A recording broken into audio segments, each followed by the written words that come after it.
Uh, Good morning, distinguished colleagues, ladies and gentlemen. It's my great pleasure to welcome you here in our session, which is dedicated to contemporary cardiovascular prevention. And it's my great pleasure to moderate this session with my valuable colleagues, Professor Yang Soon, Koji Hasegawa, and Zhenyun Chen. And let's start our session. And I introduce, please, Professor Yu Hong, introduce the first speaker.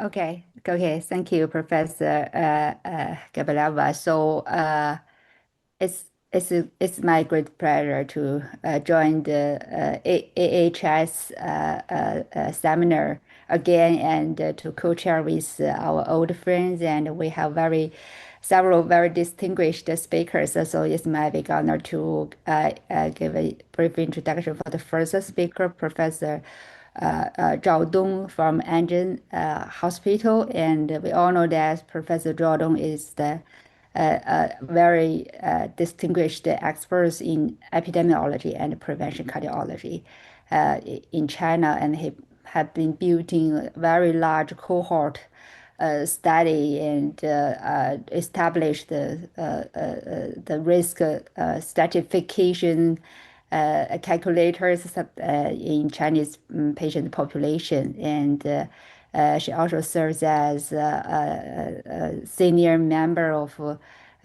China National Expert Committee of Cardiovascular Disease, and she's also the deputy director of Jack Asia Journal and the editor board of many international peer-reviewed journals.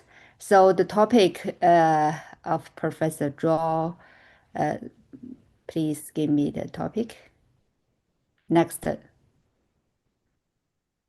Please give me the topic. Subclinical atherosclerosis. Okay, sorry. Okay. Okay. Can I share my slides?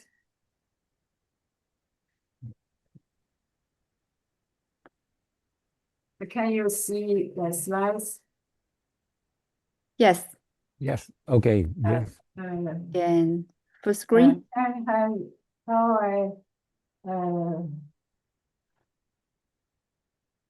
Yes. Okay.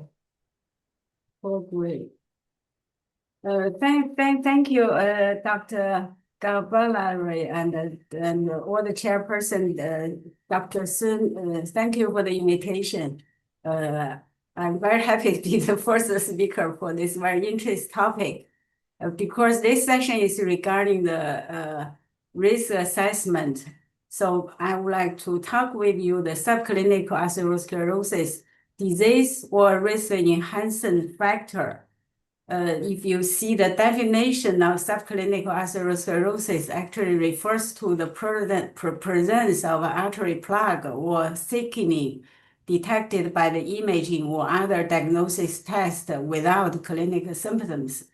If you're looking at the international classification disease 10, clinical modification version, you find the code I-2510 for atherosclerosis heart disease without angina, and I-78 for atherosclerosis other arteries. So this is a disease code for this situation.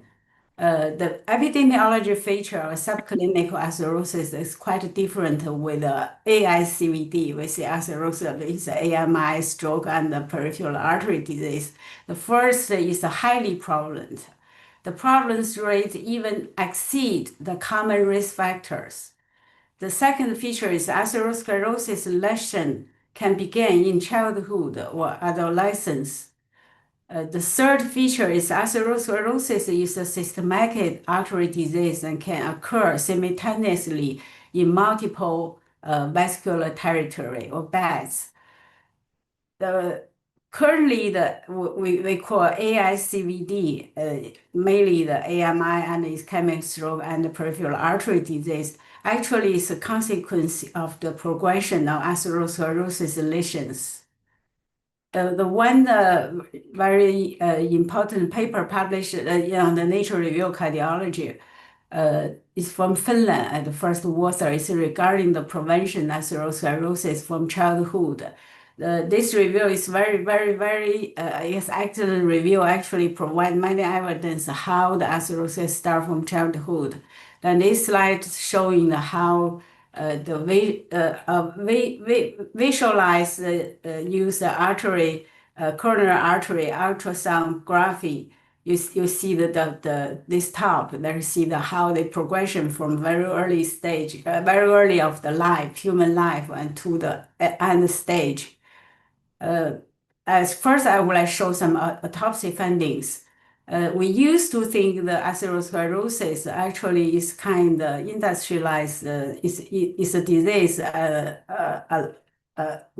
is associated with the industrialized, modernized the human life. Actually, the paper published in Lancet in 2013 showing how the atherosclerosis actually 4,000-year human history. Then there's an interesting study used 137 mummies from the 4 different regions. The earliest is 4,000 years ago. Then they actually use the CT, water the mummies. Then they find very similar atherosclerosis imaging is like current human, the modern human. Then the percentage the members with atherosclerosis plaque is high. Of course, the increase with a little bit increase with age, but still very prevalent in each age. But the age is estimated at death. I don't know. I don't think they exactly know the age. Then the one very large WHO leading study is pathobiological determinants of atherosclerosis in youngs. They collect the autopsy data from 300 sample children and young adults aged 5 to 34 from 14 country region. Even in the thoracic aorta surface area, even there is some difference between the country. The country include the high-income country, low-income country. In that time, China is still belong to the low-income country, low and the middle-income country. But all of those region, the young people, children have a surprisingly high early changes, early atherosclerosis in their aorta surface. A study, very large study published on atherosclerosis 20 years, is many years, 26 years ago. In Japan, is a national survey. It's showing how the children and the young adults they use a 3 segment of the aorta to see the atherosclerosis. Then the deep black is the percentage, is the composition of the plaque. Even among the people, it's only like 10 years, below 10 years old, still it's 5% of them already have early atherosclerosis in the different segment of aorta in both male children, the male and the female. So if you see the more modernized subclinical atherosclerosis by imaging, the one study from Spain is a famous study, the PANSA study, the progression early subclinical atherosclerosis.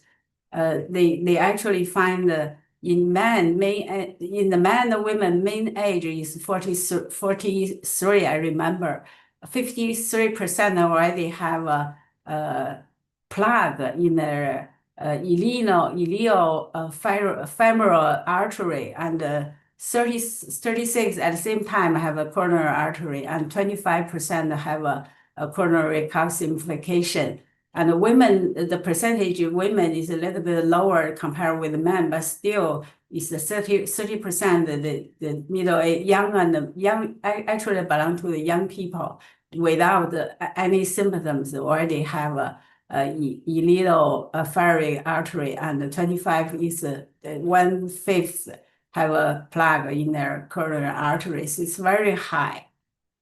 And this study actually did a research, a re-examination after 3 years. Then they find 42%, 41.5% the participant have a progression on the either coronary artery or the different territory of the artery. So it's underlying the killer. The recent study in China published on JACC in the last years is very large, almost 3 million young people, mean age 43, without AICVT. 18% detect atherosclerotic plaque in the coronary artery, and 16% have atherosclerotic plaque in their coronary artery. It's more recent data. And another data published on the JAHA in last year too is showing how the around 3,000 no symptom community residents in China, they received CT and MRI for the cerebral small vascular artery and heart, the coronary artery. Then among those a little bit older, its mean age is 63. Subclinical atherosclerosis plaque was present in at least one vessel in 94% participants. Almost 40%, 39% have vessel stenosis caused by atherosclerosis in at least one vessel. And coronary artery segment stenosis is that means the score is less is more than 0, is 38% in these residents. So the risk of AICVD original from subclinical atherosclerosis. If no plaques, the risk of AMI and ischemic stroke from atherosclerosis theoretically is about 0. However, the primary culprit, subclinical atherosclerosis, is considered as a risk-enhancing factor in available risk assessment tool and many guidelines for primary prevention. So if we just go through the roadmap AICVD prevention strategy from primordial, primary, secondary, actually those actual environmental and inter-environmental human risk factor, environmental and lifestyle, then the purpose currently is to prevent the AMI and the AICVD and death and disability. All those factors actually indirectly related with those the endpoint, but the directly is working on the subclinical atherosclerosis. But how those real killer have been considered as a risk enhancing factor, even as a bystander of the risk assessment, is ridiculous. So if we see the whole world in 2023, the population ages, even there is a relatively low risk, still 3 million people suffer acute fetal or non-fetal AICVD events. 1 million people died from early either ischemic heart disease or the ischemic stroke. Then the 65 million people living with AICVD, the age is less 50. So if you use early CVD risk assessment, always low in young people using different prediction models. I would like compare the prevention, the new calculator for 10-year AICVD and the China Pi calculator. If a man with hypertension, elevated cholesterol, BMI is obesity, smoker, no treatment for hypertension.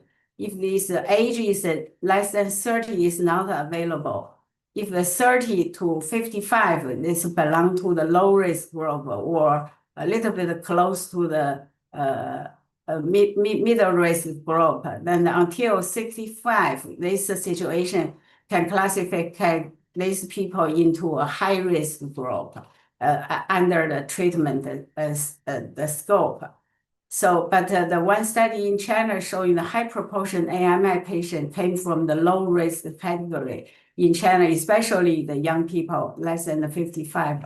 And another study actually showed in China, there is a high proportion of CVD deaths died outside in that hospital. If you see the age group 20 to 50, under 50, the group, there is many of them, they died. The right one is died in outside hospital.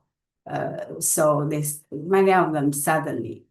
So the one study published on circulation is showing if the men and the women, the calcium coronary artery, the score is equal to 0, even there's high risk classified by the risk factor, the 85% of them, they don't have atherosclerosis. The current prediction, either PCE or prevent, and also the many of the risk assessment tool we used is not precise enough. So as a consequence, the paradigm for the early risk, especially in young, the low risk people, they may have a plaque, but we classify as those people, it's only lifestyle modification.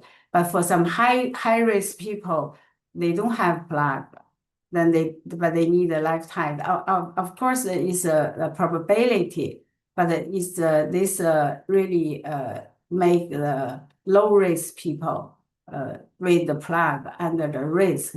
So the early detection atherosclerosis and process target treatment is emerging as a new paradigm of personalized prevention, early risk. One very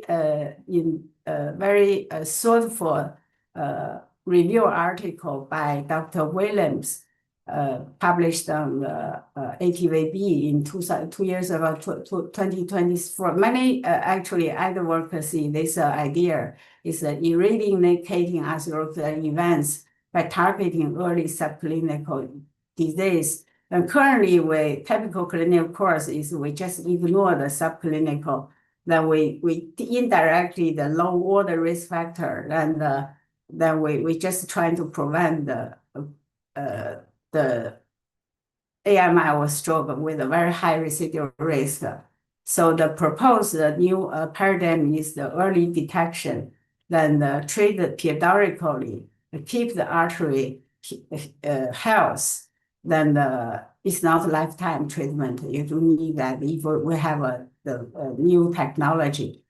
So the roadmap, the target should move from AMI or stroke to the subclinical atherosclerosis. So the personalized prevention, early prevention, the new paradigm need imaging technology. It should be available, identify the plaque in the essential artery, non-invasively, safe, cost-effectiveness, high availability, with a high availability and accessibility. And we should have some new target treatment for the plaque. It's a very big, I don't have time, but it's the very fast progression, the target treatment for the atherosclerosis. The research is going on. But if the strategy is effective enough, target treatment atherosclerosis safe, cost-effective, and with the high availability and accessibility, we can cure healing the atherosclerosis in the early stage. But currently, at least the lipid lowering strategy are highly available, cost-effective strategy now. We can compare with cancer. Cancer, actually, they know the prediction model. They use the early screening and early treatment is a case strategy cancer control. In China, the mortality decrease is much more substantial in China for cancer mortality, and also is more successful in the prevention. So in summary, my talk, subclinical atherosclerosis is a disease, another risk factor or risk-enhancing factor. Early prevention atherosclerosis development is a reasonable strategy. Early detection and eradicating the atherosclerosis is the right strategy for CVD prevention. Finally, we should go to that step is my talk. Thank you. Thank you very much. Thank you, Professor Zhao. And I think it's very important because I know the burden of the atherosclerosis should be, depend on the whole life from very young and to the adults. And Yes. yeah. Thank you. I actually delivered this talk during the ACC as an invited talk in the March this year. Okay. So maybe I have a question. So what kind of imaging technology do you recommend to look for this subclinical atherosclerosis? I think it's important because some of the patients, as you show in your slides, the risk of ASCVD is not parallel with the risk calculator. Yes, a very good question. Actually, it's the most essential question how you detect it. The first one, I think, is the currently the user is available the common CT. It's not for heart, it's for the lung. It's very low exposure. Then the user AI can actually report the calcium score. In China, there is many hospitals available in the use a very simple way and very short time to exposure. That's I think that's because heart is the most essential life dependent organs. If the coronary is 0, you can use the echo to have a confirmed the coronary artery disease. Maybe is as a reference for your brain artery. Then it's okay because all the treatment is now targeting only heart. They're targeting all the artery, all the atherosclerosis. So I recommend low the simple scan, the CT, and also the echo ultrasonography for the coronary artery, carotid artery. But actually, the highest prevalence rate subclinical atherosclerosis actually identified in the renal pulmonary artery. So, but it's not very convenient for patients to receive that examination. But I think that's another alternative strategy in future. Okay, so following your answer about the calcium artery and the calculator, the CAC for the enhancer factors. So we know that for patients who taking statin, so the plaque will turn from the fatty one and to the calcium one. And there is also some evidence show that maybe the calcium is not the optimal one for the risk predictor for this kind of patients already taking statin. Yeah. Yes, but the study I showing published on circulation, if your calcium score is less than 0, is equal to 0, you have 85%. Even your very high risk is more than 20%. 10-year risk, your 80% you don't have atherosclerosis. Okay, fine. So 0 is 0. Yeah, 0. Even you may have atherosclerosis, for example, the early stage, you don't have a calcium. Okay. But if the calcium equals 0, even your very high risk. I think the most important is for the low and the medium risk people because the number of people is absolute number is the largest compared with the old people. Okay. Because the risk assessment is very dependent on age. Yeah. Okay. Thank you. So any questions from our... I have a question for Professor Dell. May I? Hi. Sorry, colleagues. Hi. Sorry, colleagues. Could you, can I interrupt you because dear participants and dear colleagues, we send you questions via chat and we will address all the questions by the end of the session because we have 10 minutes. Okay. Because in our schedule we have all lectures and by the end of the session only 10 minutes for the discussion. Okay, sorry for interrupting and just keep your questions by the end of the session. Thank you so much. Thank you. Yeah, okay. Yeah, okay, thank you so much. Thank you. So Professor Koji Hasegawa, please take the chair. Okay, thank you very much. I'm gonna introduce Dr. Yualin Guao. She's a prominent cardiologist and researcher at the National Center for Cardiovascular Diseases and Huai Hospital, which is affiliated with the Chinese Academy of Medical Sciences and Peking Union Medical College in Beijing, in China. And thank you very much. Dr. Gao, please. 那等一会儿再吹，我长烫要。Dr. Gao, she's going to speak about the stratification in 2025 beyond the traditional scores to multi-omics. Dr. Gao, please. Thank you, Professor. Koji. Yeah, 客气. Let share my PPT.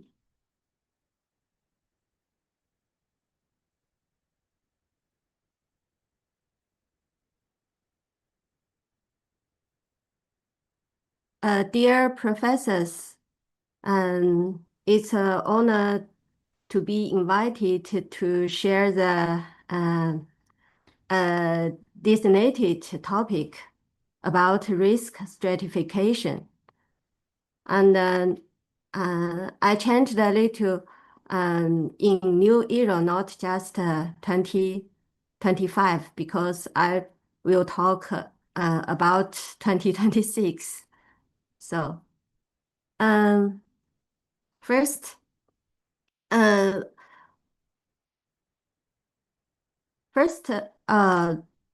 will talk why we discuss risk stratification. As we all know, the health hazards of cardiovascular disease are enormous, and the disease burden is very heavy worldwide, especially in Asia. Nearly 50% of deaths due to cardiovascular disease, and most cardiovascular disease can be preventable. And risk stratification is a key to for cardiovascular prevention. And what is risk stratification? Although we often talk about this word, today I will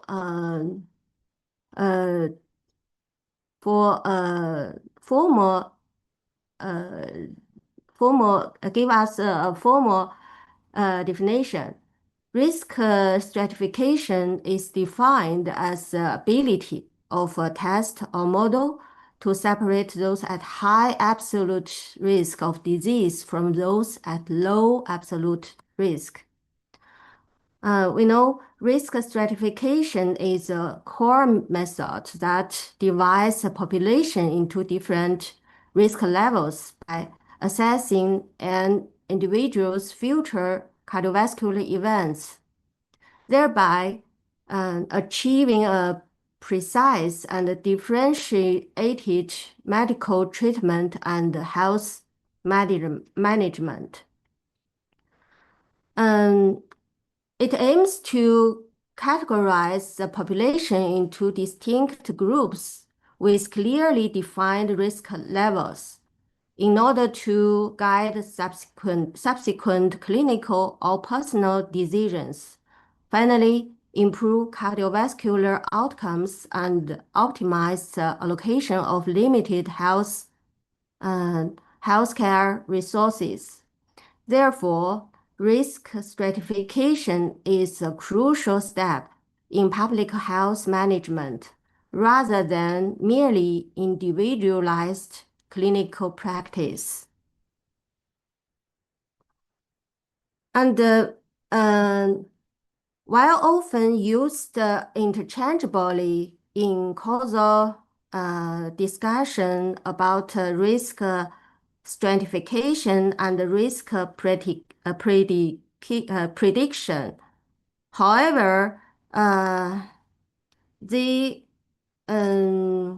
they all based the risk stratification is based on risk prediction, but the two have different focuses. Risk prediction focus on individual level, and stratification focus on population level. A prediction model can be perfectly accurate, but if it fails to stratify these patients into groups that have significantly different cardiovascular outcomes, it make useless. And this is precisely the core function of risk stratification models, which must prioritize clear separation between groups.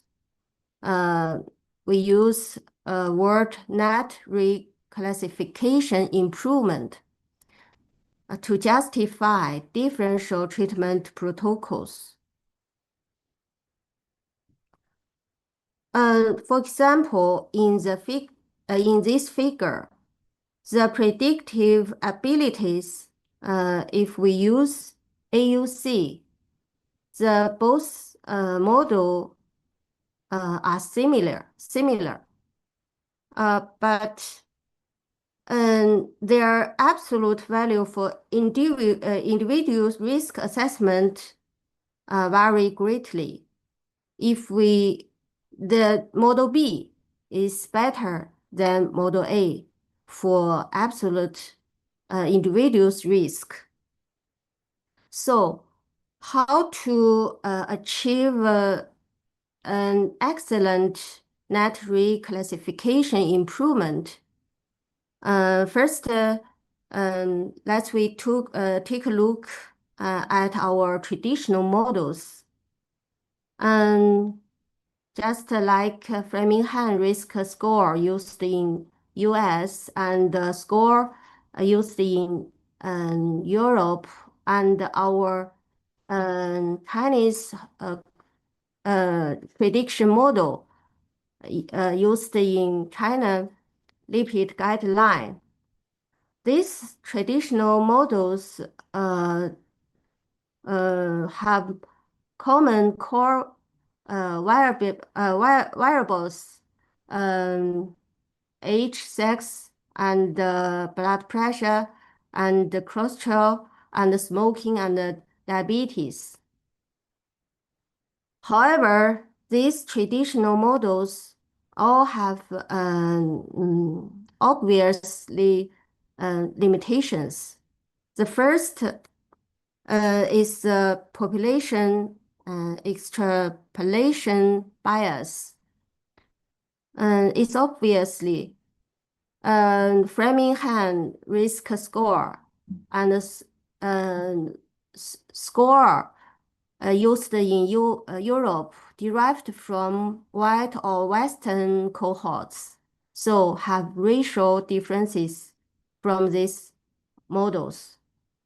And this, if direct application these models to Chinese or Asian populations will make the risk overestimation or underestimation.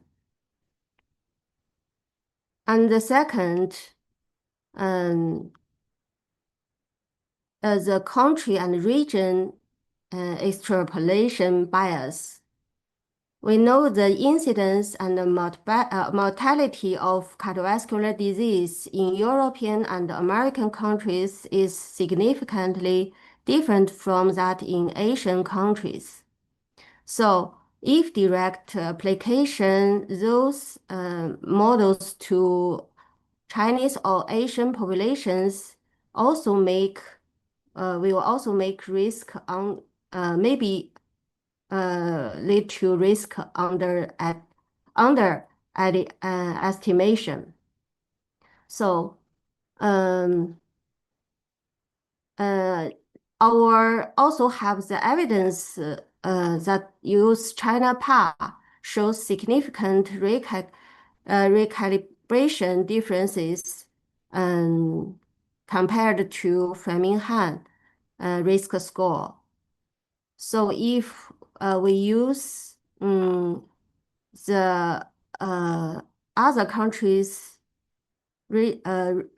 risk model, will miss events prevention or unnecessary over treatment. So one fits all model doesn't work. And the third is the most traditional model predict 10 years risk. This will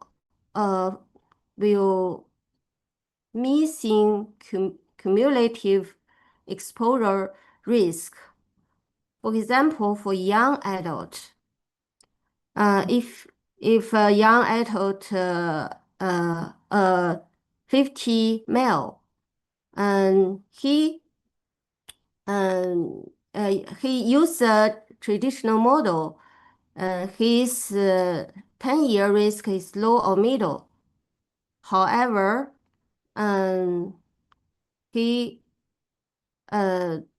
his lifetime risk may be high. A fatal cardiovascular event occurred in his 20th year. He died in 62 years old. So this will delay intervention in young actually true high risk individuals. So the solution is build a 30 years or lifetime risk estimation model for young adult. For the elderly, maybe shorter period, maybe 3 to 5 years, not 10 years. And the fourth, we know the traditional model just have limited variables. So many major biomarkers like lipoprotein little a, CRP, and other just like genetics markers, these have great clinical significance, will be missed. So this is the fourth limitation of traditional model. The result is many patients have residual risk, and this residual risk remains unexplained and unaddressed. For example,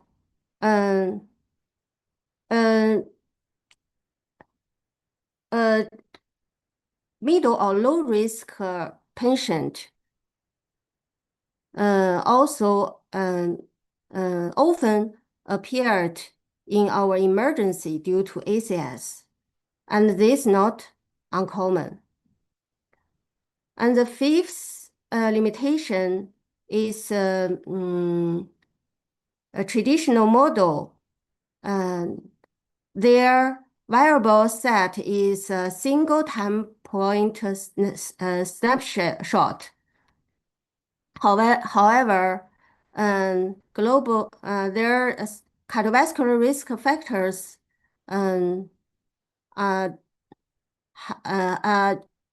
have changed, and the emerging metabolic risk factors such obesity and diabetes more and more, and lifestyle have changed much. So prediction cohort population led a different lifestyle with cannot precise predict nowadays populations. So this fifth limitation of traditional models. So we need a dynamic, repeatable, and responsive risk model is needed nowadays. And the last one is intermediate risk dilemma. This can be described as the ceiling of the stratification capacity. Because most individuals cluster in the intermediate risk group. This group, if this group, patients in this group are underestimated, will miss many adverse cardiovascular events. But if we treat all, we'll lead over treatment. If we don't treat anyone, we'll miss many events. So the core issue is in this stratification is insufficient efficacy to identify high risk among intermediate risk. So a solution may be find new ideal indicators. They will have strong predictive ability and non-invasive, low-cost, simple, and easy to implement, and easy quality control and easy interpretation. Core purpose is do not miss anyone of potential high-risk individuals. In the new era, how to improve the stratification? Maybe multi-omics will give a great help. What is multi-omics? The definition is a high dimensional profiling across genomics, epigenomics, transcriptomics, protein mix, and metabolic mix, and microbiome. Its core value is capturing individuals' specific biology that traditional scores cannot see. The key examples like lipoprotein little a and PRS and metabolomics. The multi-omics key idea is to complement traditional score, not replace traditional score. It will fill the gap from population average to precisely personal biology. Like this picture showed, if we use combined multi-omics to traditional models, we can reclassify the intermediate risk group whenever primary prevention or secondary population to the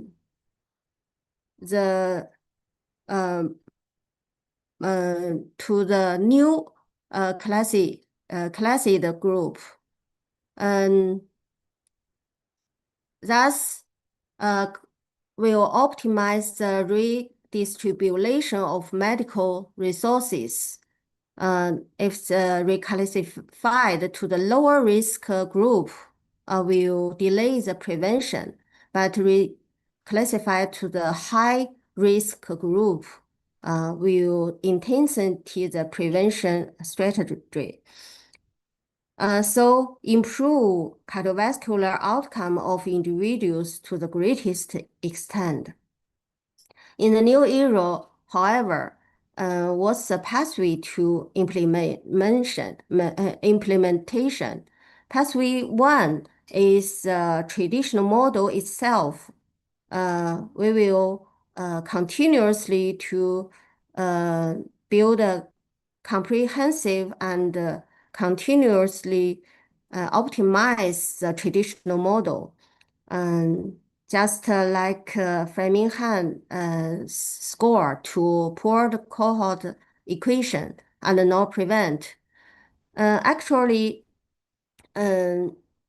we take the newest model, prevent ASVD, for example. This model use large and contemporary cohort and give 10-year, also give 30-year outcome prediction. And age include age earlier from 30 years to 80 years, and have many additional inputs, just like HbA1c and UACR and social determinants. So this new model, significantly and substantially more accurate than previous pooled cohort equation overall and in all demographic subgroups. And the pathway 2 is use traditional score and add new biomarkers. Actually, in this pathway, efforts have been made in updated lipid guidelines of US, Europe, also in China. And in 2018, US guideline, cholesterol guideline, the first recommend for the borderline risk or intermediate risk population to use 12 risk enhancers to reclassification. If still not make a decision, use CAC CASM score to make a decision or whether to initiate lipid-lowering medicine. And in the updated, the latest 2026 dyslipid guideline in US, they also recommend risk enhancers and add hypoallergenic risk to the as the new enhancers and non-HDOC. And Europe 2019 guideline also based on their total CV risk assessment use score, and then recommend risk modifiers, including subclinical atherosclerosis and severe mental illness, and then to reclassification the patient's risk level. And in its 2025 update, ESC guideline add a lot of risk modifiers compared to 2019 guideline, including demographic, clinical conditions, and biomarkers. And in our China lipid management guidelines, we also we continue to recommend our own risk stratification colored chart, and based on this, we recommend risk enhancing factors, including target organ damage level and several biomarkers and other factors. And this made a good great help to reclassification population. And the three pathway is machine learning driven integration, such as random forest neural networks. This machine learning technology make great change from linear addition to non-linear interaction, but they have many challenges. Is how to interpret interpretation, and the solution may be building an interpretable AI, but maybe a long way to go. The goal is to build an individual risk trajectory, not just a category. And at current, there are still many barriers. First is cost. We know multi-omics is very good, but it's many biomarkers remains expensive for routine use, and how to standardization and causality and association. Many omics signals are correlative, not causal. And how to select the clinical thresholds, and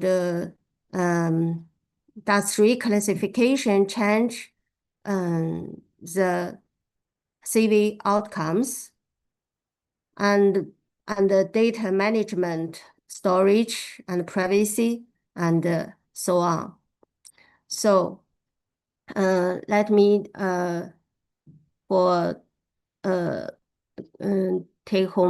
several take-home message. Traditional models are of great importance, even in new era, and always ongoing. Risk stratification with a paradigm shift from population level to individual biology. Multi-omics complements, not replaces, traditional scores. And more data is not the goal. Clinical easy use and better decision are most important. Precision prevention begins with precision stratification. One that is precision and individualization are always the core truths of clinical practice. Thank you. Okay, thank you very much for your excellent presentation. That I think the Asian-specific risk strategy is very important, and so that is the reason why Asian Heart Society is very important. We will discuss later. Thank you very much, Dr. Gao, for your presentation. Thank you. And, I would like to pass the chair to my colleague, Professor Chen. Could you please, Professor Chen, introduce the next speaker, Professor Kayıkçıoğlu? Okay, it's my turn, right? Yeah, I checked the CV of the professor out here. Thank you. It's my pleasure to be here, co-chair with this professors. Next speaker will be Professor Merrill from AJ University Medical Faculty.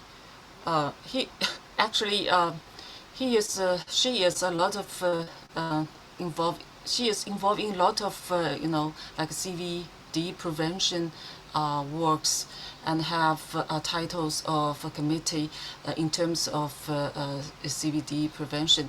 Today he is going to give us a talk about. Please give the slides for the topic. Yeah, implementation and the future of prevention, from evidence to precision care towards to trajectory-based and a lifetime risk prediction. Welcome, Professor. Professor, is she online? Mr. Chairman, ladies and gentlemen, I want to express my sincere thanks for the organizing committee for inviting me for such a scientific meeting. Sorry, it's My really the presentation, voice is really will be low. focusing So on implementation and the future of cardiovascular prevention. The central question here is simple. How do we move from the evidence to sustained risk reduction? And I will also discuss lifetime risk and trajectory-based prediction.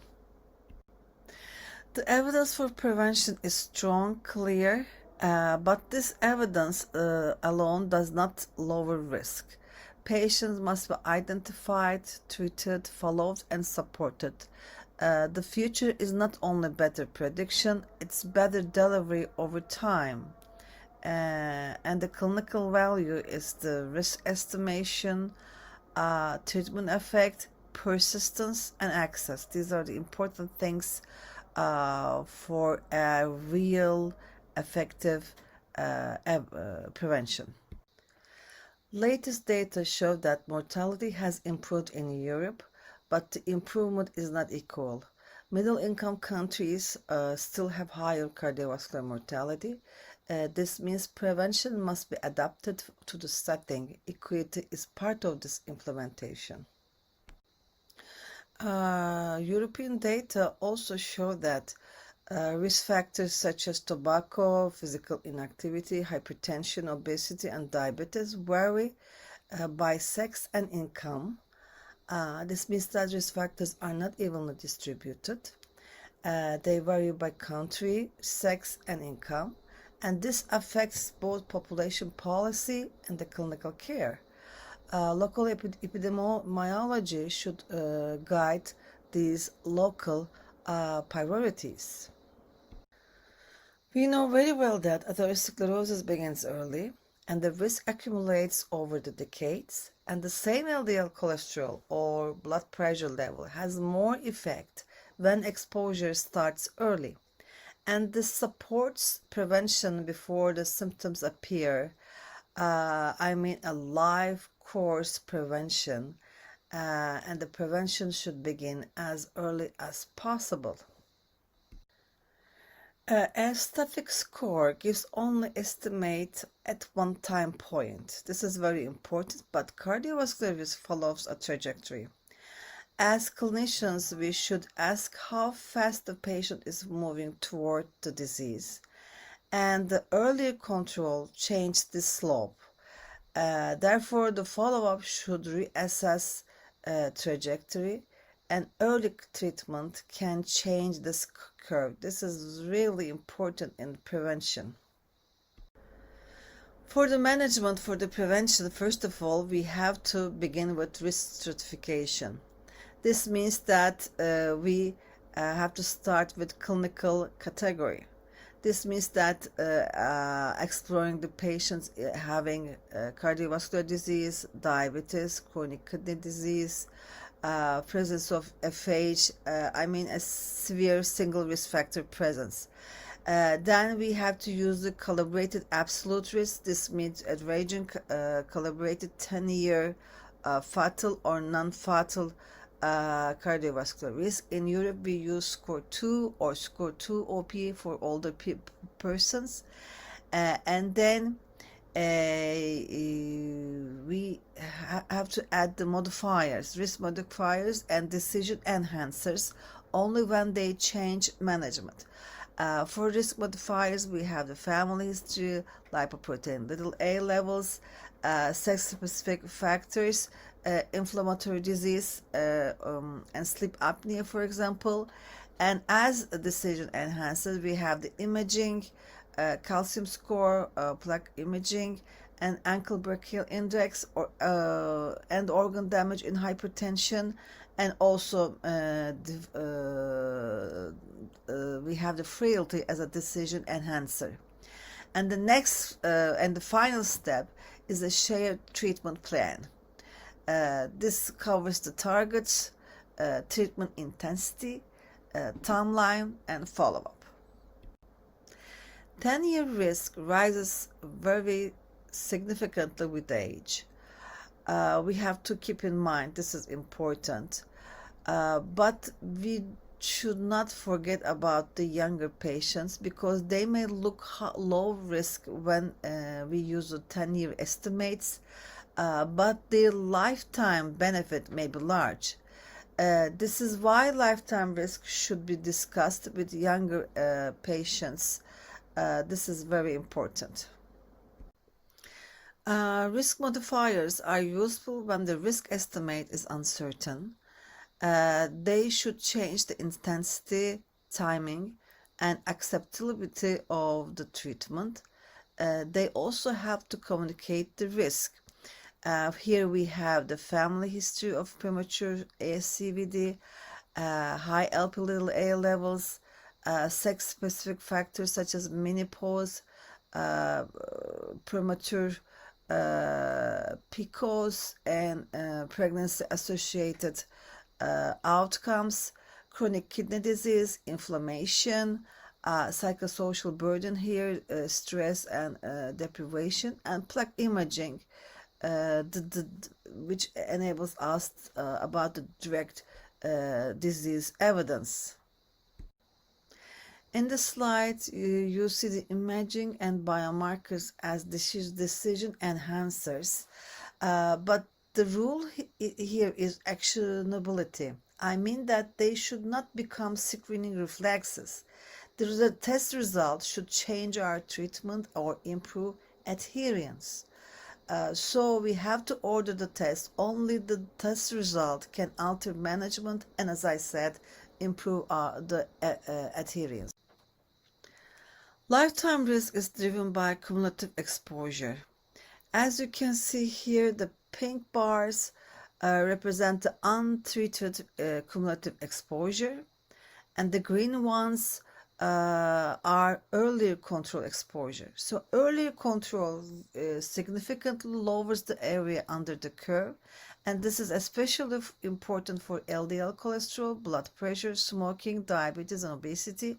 And this concept helps explaining urgency to younger patients. Another important point that we have to keep in mind that the risk factors cluster. Their effects may be multiplicative, not merely additive. Social and environmental determinants amplify the biological risk, and this is why single factor care is insufficient. And the ideal cardiovascular health is multi-domain. It requires the management from different perspectives, and lifestyle, metabolic factors, and environment are connected, and improving one area really helps to others, but durable prevention needs combined action. So this means that healthy diet, physical activity, no nicotine exposure, adequate sleep should be combined with the classical risk factor management. And from risk stratification to implementation, we have to see implementation as a cycle. Risk is assessed, benefit is communicated with the patient, we have to set the targets, and intensified treatment, and treatment should be sustained by monitoring, and then the cycle repeats. This is really important for the success or getting the targets. And at patient level, health literacy prevents beliefs, social support, and cost all will affect this implementation. On clinician levels, time, knowledge, risk communication, therapeutic inertia are important, and at the system level, access to therapies, pathways, coverage, register result, quality indicators should always be used. At system level, under implementation, the evidence to practice gap we measure with these registries. And I just gave some registers names from Europe and world, and also my country, Turkey, as the FSS study. All these show that most of the patients do not reach guideline targets. The problem is well described in the European real-world data. LDL goal remains difficult to achieve. That's the biggest problem. Lifestyle and adherence gaps also persist, and implementation is now a major clinical priority in the prevention of cardiovascular disease. The barriers for implementation exist at several levels: patient, clinician level, system level, intervention level, and also societal level. Patient factors are really important. Low health literacy, poor adherence, cost are important. Clinician and system factors also matter here. The inertia, limited access, fragmented care, and costs are major barriers, coverage especially here. Interventions must be simple. This is really important. They should be simple enough to maintain, but complex regimens, side effects can be barriers here, and societal conditions can either support or block the prevention. This is covering the public health policies, community programs, inequality, unhealthy environments are the components of these societal factors. Adherence and persistence determine long-term benefit. Initiation is not enough. Treatment must be taken and continued forever. And therapeutic inertia also reduces this benefit. The system should make escalation easy. So it will be simplified, and we have to measure scheduled lipid and blood pressure checks. We have to explain the goals to patient, and side effects are really important. And we have to act for the default escalation pathways. Digital help is really helpful in implementation, the prevention, but it should reduce the work, not add noise here. Its value is a closed loop. Data must lead to clinical action. This is important, and feedback must return to the patient and clinician. So measure what matters, automate the next step, and make failure visible to gain success. These are important steps here. An important pillar is here precision medicine, precision prevention. It includes genomics, biomarkers, and imaging. But precision should not mean adding complexity without benefit. Every tool should be judged by actionability, equity, and outcomes. So genomics, biomarkers, imaging, decision support in implementing science is here, but the future tools should be judged by clinical validity, cost effectiveness, equity, usability, and outcomes. When we are talking about trajectory-based prediction instead of a single 10-year estimate at one time, we have to be sure that trajectory-based prediction asks a broader question. It follows exposure, disease, and the care over time. It should guide intensity and timing, and it should also identify patients who need more support.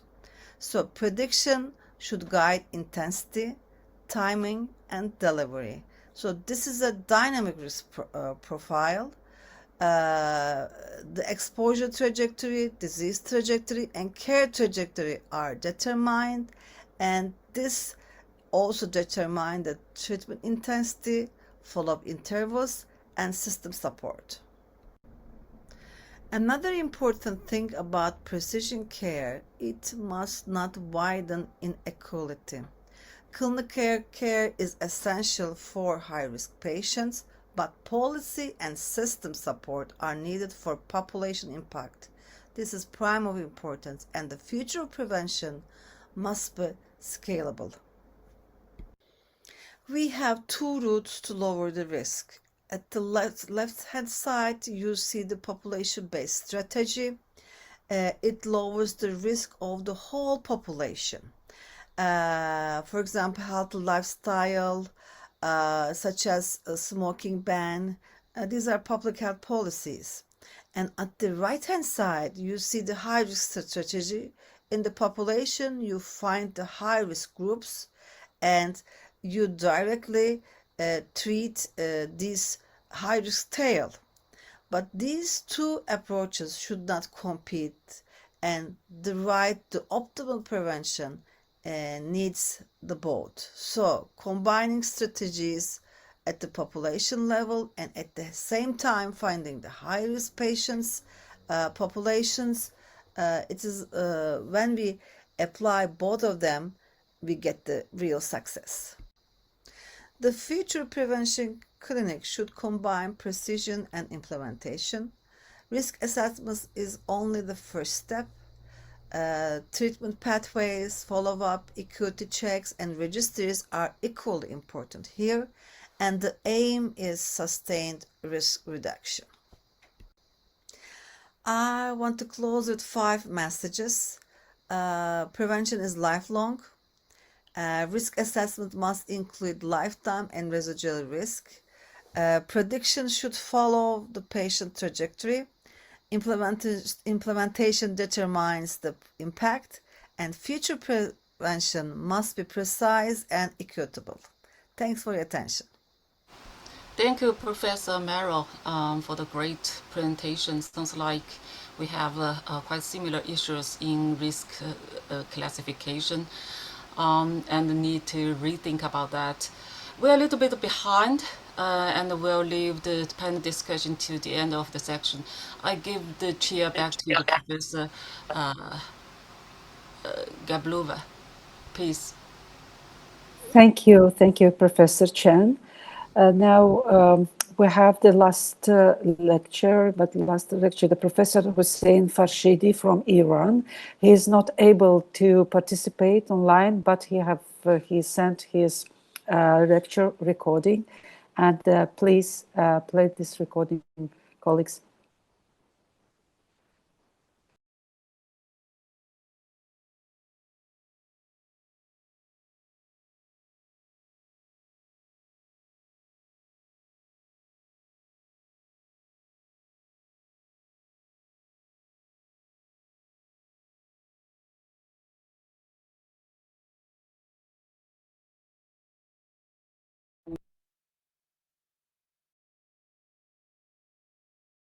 That in last decade, a lot of studies, trials been done on personalized prevention and how to go with the prevention and to give the patients the best outcome with different guidelines. Most of us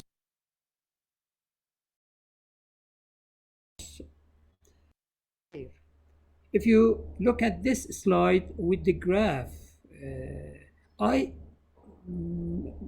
use a sentence or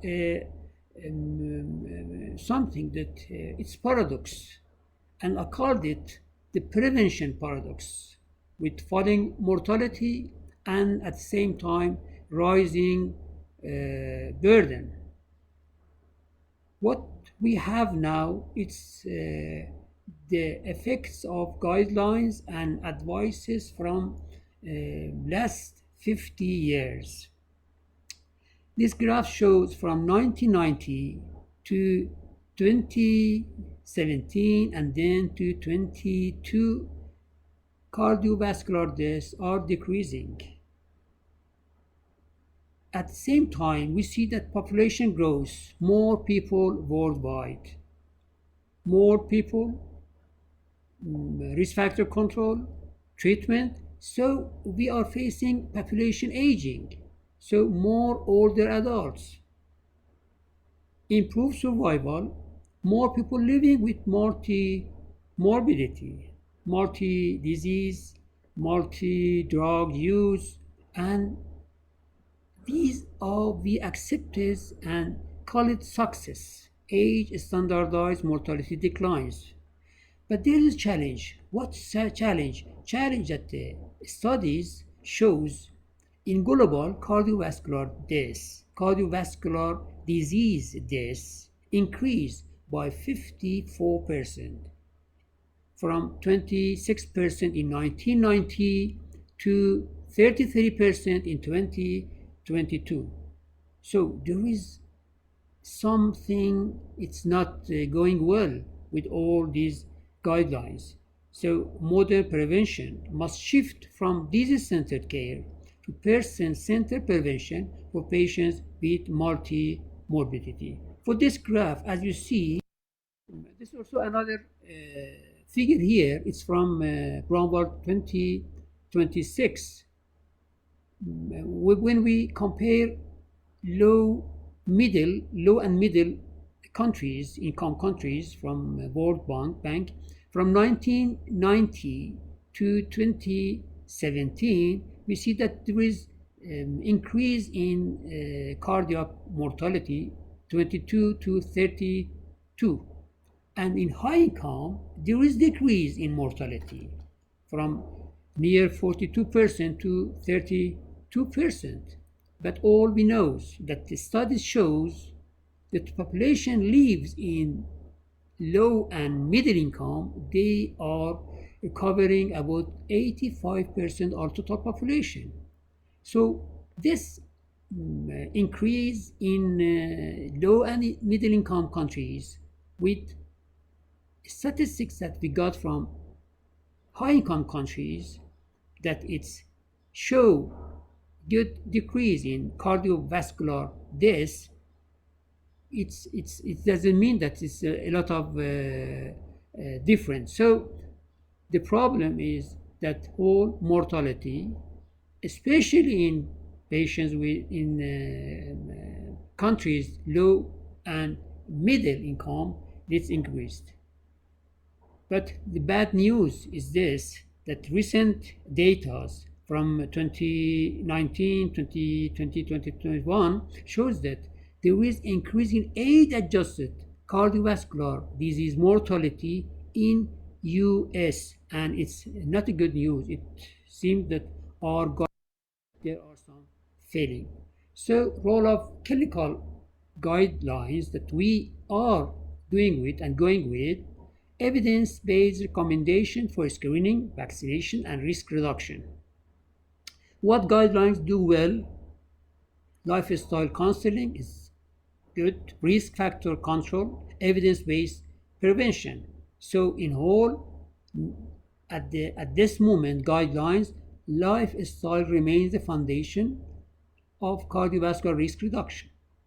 Okay, current guideline strategy is estimate absolute cardiovascular risk, adjust treatment intensity, and something that we say one size fits all, we see, and most of our guidelines are sex and age based guidelines. And what guidelines often miss? social determinant of health, economic stability, neighborhood and built environment, education, especially in health literacy, social and community context, and access to health care. They are missing in current guidelines. So there are success with these guidelines. These guidelines reduce cardiovascular risk. There are challenges. Risk is also shaped by social and environmental conditions and implication. Prevention must extend beyond medical treatment. So clinical guidelines remains essential. It's very important. But effective personalized prevention must also address the social determinants that shape cardiovascular. Why personal prevention important? Now, because in past, we had single disease, one guideline, one treatment, population average, and reactive care. Present, we are dealing with multimorbidity, aging population, complex risk profiles, multiple chronic disease, and trophic complexity that we see it in aged people. And in future, personalized prevention going to give us, of course, with aids of technology, AI-enabled care, genomics. Sometimes it was very, very expensive, the genetic test, but now it's getting cheaper and cheaper, and most of people can have it. Precision risk prediction, shared decision making, and individualized risk trajectories. The goal is no longer simply preventive disease. It is preserving health across the entire lifespan through personalized. This is a graph with a lot of circles. It's from Bromwell 2026, heart disease. And you have to, a little bit, it's difficult to tackle with it. So I asked my friend AI to make understandable. So this is same that circles. Here we divided in three categories: clinical data, biological data, behavioral and social data. All these data are affects person that we are facing as a patient. So from clinical history, imagings, phenotypes, medications and treatment in clinical data with biological data, genomic, multiomics, biomarkers, metabolomics, and epigenetics, to behavioral social data, lifestyle behavior, environmental. It is very important how environment that we are living it. What is the relation between the families? What is satisfied of people in their works, in their jobs? So social and community context, all these together with using of AI powered intelligence. So the right prevention for the right person at the right time, and all these together with data integration and harmonization, pattern recognition and multi-modal analysis, risk prediction and stratification, personalized recommendations, and continuous learning. This is an important part of it. Continuous learning goes to clinical impact for early detection of disease, more accurate risk prediction, precision prevention, behavior change and adherence, improved quality of life, reduced healthcare costs, and healthier aging and better population health. For AI enables the integration of complex, multi-dimensional data to understand each individual's unique risk profile and deliver truly personalized prevention for better outcomes. When we talk about personalized prevention, there is precision prevention.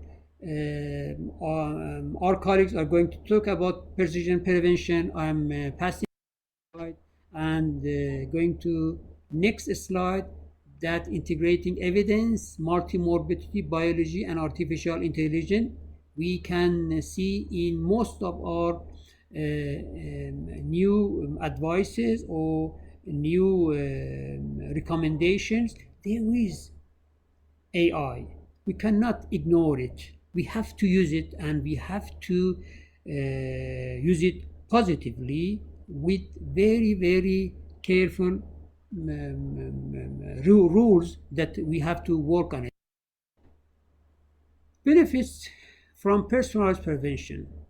Of course, these benefits, here I counted about 8 different things: earlier identification of high-risk individuals, more effective prevention strategies, reduce unnecessary testing and treatment, better quality of life, improved coordination of care for patients with multiple conditions, more efficient use of healthcare resources, preventive care available everywhere at any time for everyone, and expand ways to close the health equity gap, better outcomes, healthier population, more sustainable care.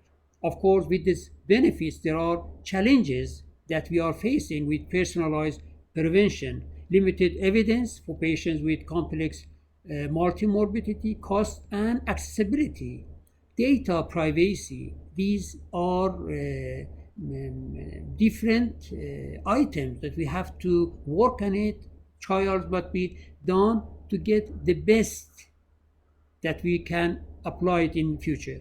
Risk of widening health inequalities if advanced preventive tools are not broadly accessible. Only those tests with proven efficacy and or effectiveness and cost savings should be supported. Difficulty integrating biological data into routine clinical practice and requires trust among stakeholders and patients to harness the benefits of personalized prevention. Of course, reducing evidence for primary and secondary prevention, and as I told before, lack of long-term studies. We need to have different, wide, expanded, including several countries, different research centers for clinical trials, randomized clinical trials. Addressing this challenge is essential to ensure that personalized prevention is effective, equitable, ethical, and key idea: personalized prevention seeks to answer not only what do the guidelines recommend, but also what is the best preventive strategy for this particular person, given their biology, multiple health conditions, environment, and preferences. This represents a shift from disease-centered prevention toward truly patient-centered preventive care, preparing the public, healthcare professionals, and policy decision makers to the future of medicine. As I mentioned before, randomized clinical trials must be take place in our new era. We have to do a lot of things. At here, some agenda that we can talk about it. That we can engage our studies in these fields: AI-driven dynamic risk prediction, multi-morbidity focused prevention, digital twins for prevention, explainable AI implementation, science and equity, and global implementation. All these can be kind of studies that we have to go with it. The next frontier is not simply predicting disease more accurately, it is delivering equitable, scalable, and patient-centered prevention through the integration of biology, artificial intelligence, and healthcare systems. I pass this slide and another these 12 slides. I'm going to talk for 30 seconds on ethical, legal, and societal challenges that, of course, we are facing now and in future, and we have to work on it.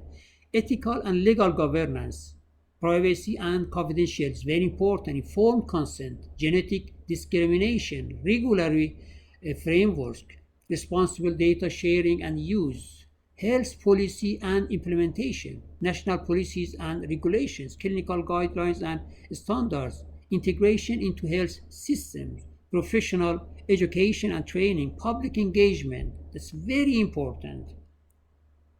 In economic sustainability, the governmental commitments here is take place, cost effectiveness and value, health technology assessment, and equity, public trust, equal access and affordability, cultural sensitivity and inclusion, community and patient engagement, transparency and accountability, building and maintaining public trust. In fact, prevent personalized prevention from increasing health disparities. Innovation without ethics, policy, affordability, and public trust cannot achieve sustainable personalized prevention. My last slide, governmental commitment. If you want to go with personalized prevention and do all these items and go with it, so you have to think about the economy. When you are going to think about economy, you have to have support, and this is the governmental commitment. Of course, its role very important to set the vision and to prioritize the needs, create enabling policy and regulatory frameworks, invest in infrastructure and workforce, ensure equitable access and reduce disparities, promote collaboration and multi-sector partnership, ensure sustainable financing and values. When governments lead, personalized prevention becomes a public good, improving health outcomes and strengthening health system for future generation. Government leadership turns innovation into impact, vision and policy, investment capacity, equitable access, collaboration, better health. Thank you very much, and thank you for giving me this opportunity to be with you. Thank you very much.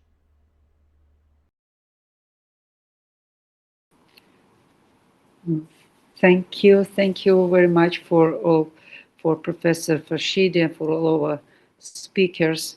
Unfortunately, we are running behind the schedule and we have no time for discussion, unfortunately, because today was very interesting session. Really, all speakers, they gave the very great presentations. It was very interesting to listen them and it will be interesting to discuss all these issues. But please, my colleagues, if you have any short comments.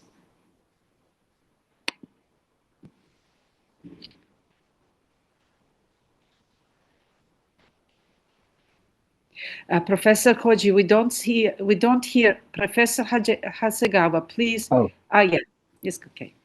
Yeah, okay, sorry. Just a comment. And the prevention is a core of cardiology. It was a very meaningful session.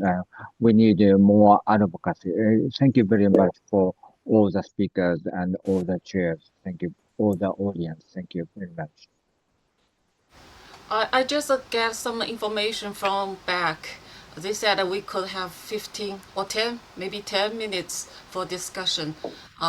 Close before 3:15. It's okay.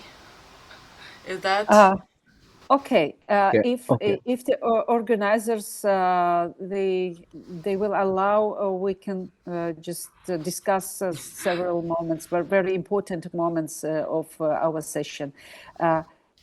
If it's okay, we can go on with discussion. okay? So is Professor Zhao Dong still online?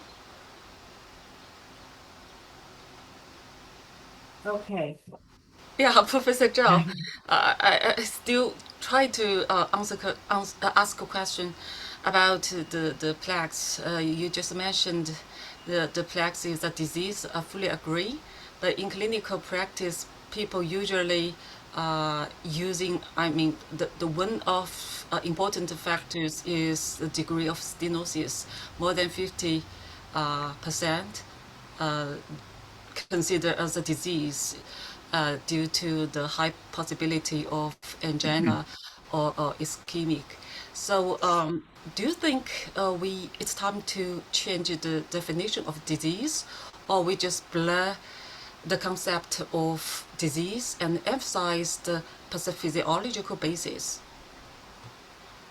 I think that if you go through what a common disease, if they find it's like the pathology change in your skin or in your liver or in your whatever the organ have it's like a plaque. I believe that what people want to move it. It's like you find a small small actual things in your especially for your some it's not important, maybe it's not so important for your life or organ. People will treat that very early. But for the most important heart and the vessel, we just keep this, if you are keep the 50% narrow, then it's okay. Then they're waiting for the AMI or stroke. I think there is many people have atherosclerosis at a very early stage. Still, it's a disease. If we can treat them early, periodically, it's not many people they can just stop the progression of the atherosclerosis. I think the concept to treat the atherosclerosis in your artery as a disease is important concept, and especially for the aging people. If you have your atherosclerosis in your artery, whatever in the brain, in your heart, in your peripheral artery, there is it's not only for the stroke and AMI, it will be an important reason for your dementia, for degeneration disease. You may have a life is like 150 or 120, but the vessel will be not allow you have a longer life. So I think for human, currently we have the way. I remember the case you present. Even it's very severe coronary artery disease. If lower LDL to a relatively low level, you can keep your artery, the regulation of the atherosclerosis blood, even in a very old age. So why we waiting such a long time? Then it's very dangerous. Then with the probability of so why we just keep our artery clean? I think it's possible currently. Yeah, early is better. At least the people have a right to choose. Yeah. At least we can inform people. You can choose to have the treatment. It's possible for you to keep your artery clear. Or people can, if people don't grade, it's okay. Yeah. Okay. So that depends. That's individual choice, right? Yes. But we still need make the recommendation earlier is better. Yeah. Yeah. Thank you. Thank you for the answer. And I have a small question for Professor Guo. Professor Guo is still online. Well, she's gone. Okay, that's it. So I leave some time for my other moderators. Okay, and if we have until okay, we have 5 minutes, Professor Hoji. If you have any comments, please. Yeah, thank you very much for your excellent lecture. Well, let's say that I'd like to ask a question in the clinical point of view. Let's say that we found atherosclerosis by 50% stenosis, but primary prevention. And LDL cholesterol level is normal, 110 milligram per deciliter. should we add statin even though the LDL cholesterol is normal, or well, should we say okay if the LDL cholesterol is well less than 120 milligram per deciliter according to the guideline? So what should we do? Should we aggressively add the statin even regardless of the LDL cholesterol level? Do you have any comment, I think Dr. yeah. Yes, you will see that all the guideline is only the people with a high risk need lowering the LDL to the 180, 1.8. The more the later for later. So, but the study showing only you're lowering below to the 1.8, then there is many evidence showing your atherosclerotic plaque and evaluation that can even reduce the size. So I think your personalized medicine will inform the patient. If you wish you have a lower risk, even you're young, with a relatively low probability, but still you have a chance to have your arteries more clear, then you can take starting. It's very cheap and cost effective. And then you can choose to, at least you can choose the lowering LDL to the below the 1.8, then to have the chance to even the lowering the risk in your young age, and also the your risk in your old when you become aging, because it's a long time progression of atherosclerosis. Okay, thank you very much. Okay. Thank you. I would like to ask Professors Zhao and you, Professor Koji, if the genetic testing screenings is common in your countries for revealing these patients under the risk, high risk.